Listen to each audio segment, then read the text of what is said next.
श्री स्वामी समर्थ. जय जय स्वामी समर्थ. नमस्कार मैत्रिणींनो, मी अश्विनी अगदी मनापासून स्वागत करते तुम्हा सर्वांचं पुन्हा एकदा माझ्या या नवीन व्हिडिओमध्ये.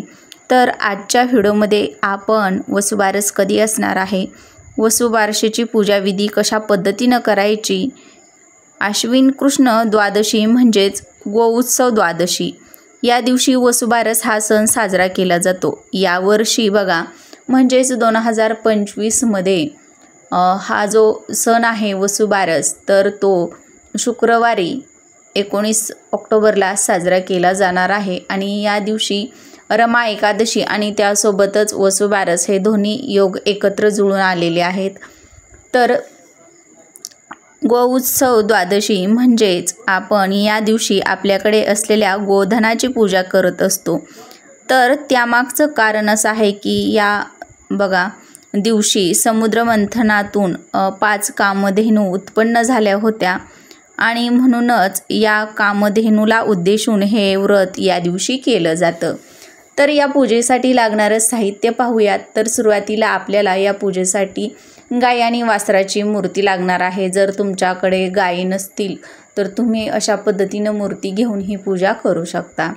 तर त्यासोबतच बघा या पूजेसाठी मी बाळकृष्णाची मूर्ती, त्यासोबतच फुलं, अक्षदा, हळदी कुंकू, एक दिवा, पंचामृत, पाणी, त्यासोबतच नैवेद्यासाठी काही फळं आणि गोडाचा नैवेद्य घेतलेला आहे. त्यासोबतच बघा आपण विड्याची पानं घ्यायची आहेत. गणपती बाप्पांच्या आवडीचं जास्वंदीचं लाल फूल घ्यायचं आहे. गणपती बाप्पांची मूर्ती घ्यायची आहे. आता इथं बघा सर्वप्रथम आपल्याला दिव्याची पूजा करायची आहे.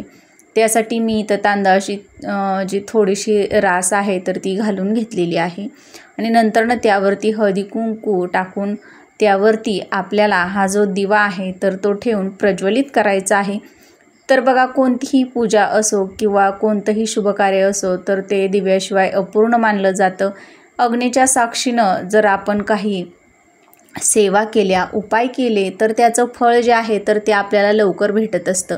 म्हणूनच अग्नीच्या साक्षीनं आपल्याला ही जी पूजा आहे तर ती करायची आहे. म्हणून आपल्याला दिव्याला देखील हळदी कुंकू, अक्षदा आणि एक फूल अर्पण करायचं आहे. आता बघा कोणतीही पूजा असो तर प्रथम आपण गणपती बाप्पांची पूजा करत असतो.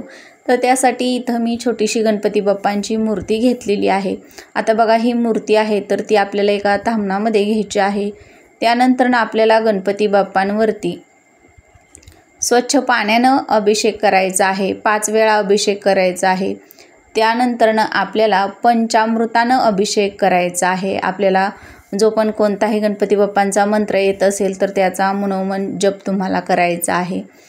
पंचामृतानं देखील तुम्हाला 5 वेळा म्हणजेच 5 पळी पंचामृत गणपती बाप्पांना अर्पण करायचं आहे, म्हणजे अभिषेक करायचा आहे. त्यानंतर परत स्वच्छ पाण्यानं अभिषेक करायचा आहे. तर गणपती बाप्पांचं प्रथम स्थान मानलं जातं. गणपती बाप्पा हे विघ्नहर्ता आहेत.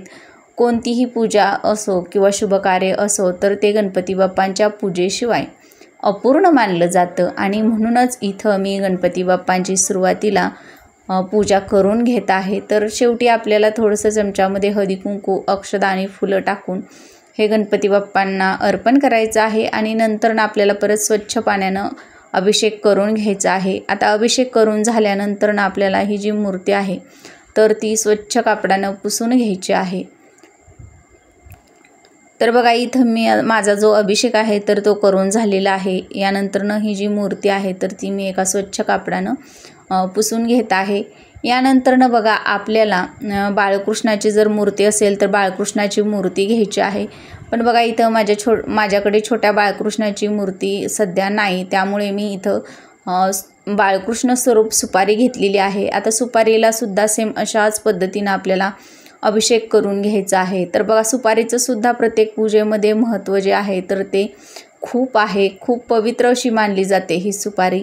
प्रत्येक शुभकार्यामध्ये या सुपारीचा जो वापर आहे तर तो केला जातो. आणि आपल्याकडे जर मूर्ती नसेल तर असं आपण जी सुपारी आहे तर ती बाळकृष्ण स्वरूप म्हणून वापरू शकतो. यानंतरनं ही देखील आपल्याला स्वच्छ पुसून घ्यायची आहे. आणि नंतरनं बघा माझ्याकडे अशी भगवान श्रीकृष्णांची मोठी मूर्ती आहे तर त्याला देखील मी अभिषेक घालून घेतलेला आहे. तर या दिवशी श्री बाळकृष्णाची पूजा करण्याला विशेष असं महत्त्व दिलं जातं। या दिवशी अनेक जन्माच्या कामना पूर्ण व्हाव्यात म्हणून गायीची आणि वासराची पूजा केली जाते। तसेच भरभरून शेतीतील उत्पन्न व्हावे, आपल्या मुलाबाळांना चांगलं आरोग्य मिळावं, आपल्या घरात सुख समृद्धी यावी म्हणून ही पूजा केली जाते। या दिवशी बऱ्याच महिला व्रत करत असतात। आपल्या घरावरती लक्ष्मीची कृपा सदैव राहावी यासाठी आजची ही जी पूजा आहे तर ती अतिशय महत्त्वाची मानली जाते। तर ही पूजा बघा खूप महत्त्वाची आहे। दिवाळीचा पहिला दिवस, दिवाळीची पहिली पंथी याच दिवसापासून लावली जाते। आपल्या गायींच्या गोठ्याच्या पाठीमागे गवळणी घालण्याची पद्धत आहे बघा। तर ती जी गवळणी घालण्याची सुरुवात जी आहे तर ती वसुबारसेपासूनच होत असते। आणि तर बघा आता इथं मी नंतरनंच हे सर्व अभिषेक करून झाल्यानंतरनं इथं गायीची आणि वासराची मूर्ती घेतलेली आहे। जर तुमच्याकडे प्रत्यक्षात गायी तुमच्या गोठ्यामध्ये उपलब्ध असतील तर तुम्ही त्या गायीची देखील पूजा करून तिला गोडाधोडाचा नैवेद्य खाऊ घालू शकता। त्या गायीच्या पायावरती आपल्याला पाणी ओतायचं आहे आणि नंतरनं बघा आपल्याला गायीचा अभिषेक करून घ्यायचा आहे। तर अशा पद्धतीनं आपल्याला गायीचा अभिषेक करून घ्यायचा आहे।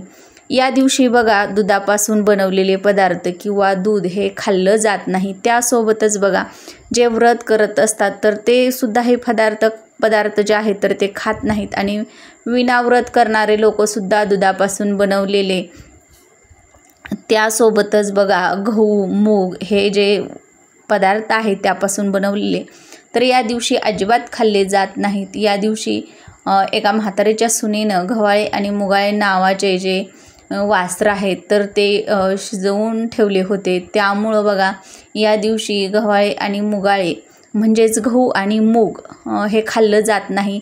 तर बघा या म्हातारीच्या वासरांची जी नावं आहेत तर ते गव्हाळे आणि मुगाळे होते आणि म्हातारी शेतामध्ये जाती आणि त्यावेळेस आपल्या सुनेला ती गव्हाळे आणि मुगाळे म्हणजे गहू आणि मूग शिजवून ठेवण्यास सांगते। पण त्याची सून जी आहे तर ती वासरे कापून ती शिजवून ठेवत असते। तर त्या दिवसापासूनच बघा या दिवशी गायीची आणि वासराची पूजा केली जाते। त्यासोबतच गहू आणि मूग हे दोन्ही पदार्थ जे आहेत तर ते खाल्ले जात नाहीत। यानंतरनं बघा आता विड्याची पानं घ्यायची आहेत आणि त्या पानावरती आपल्याला गणपती बाप्पांची, गायीच्या मूर्तीची आणि बाळकृष्णाच्या मूर्तीची आपल्याला विधिवत स्थापना करून घ्यायची आहे।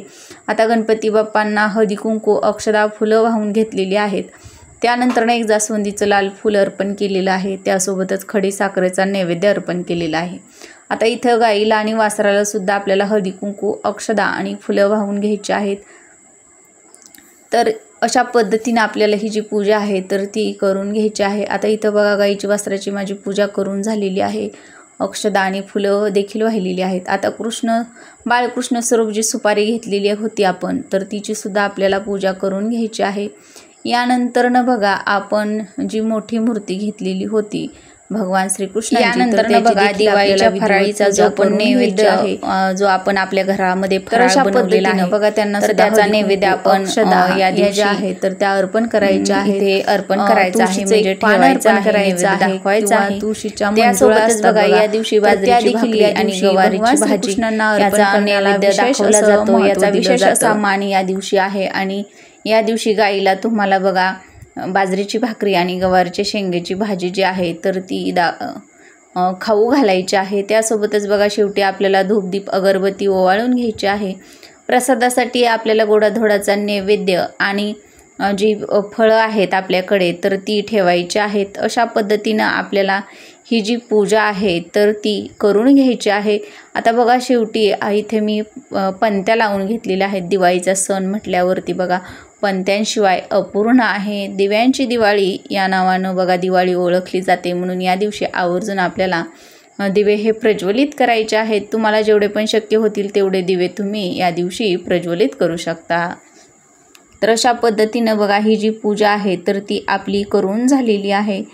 आणि सगळ्या शेवटी आपल्याला गायीचे आशीर्वाद घ्यायचे आहेत। गायीला प्रार्थना करायची आहे की ज्या पण तुमच्या इच्छा मनोकामना आहेत तर त्या लवकरात लवकर पूर्ण होऊ द्यात, तुमच्या मुलांच्या आयुष्याचं कल्याण होऊ द्यात।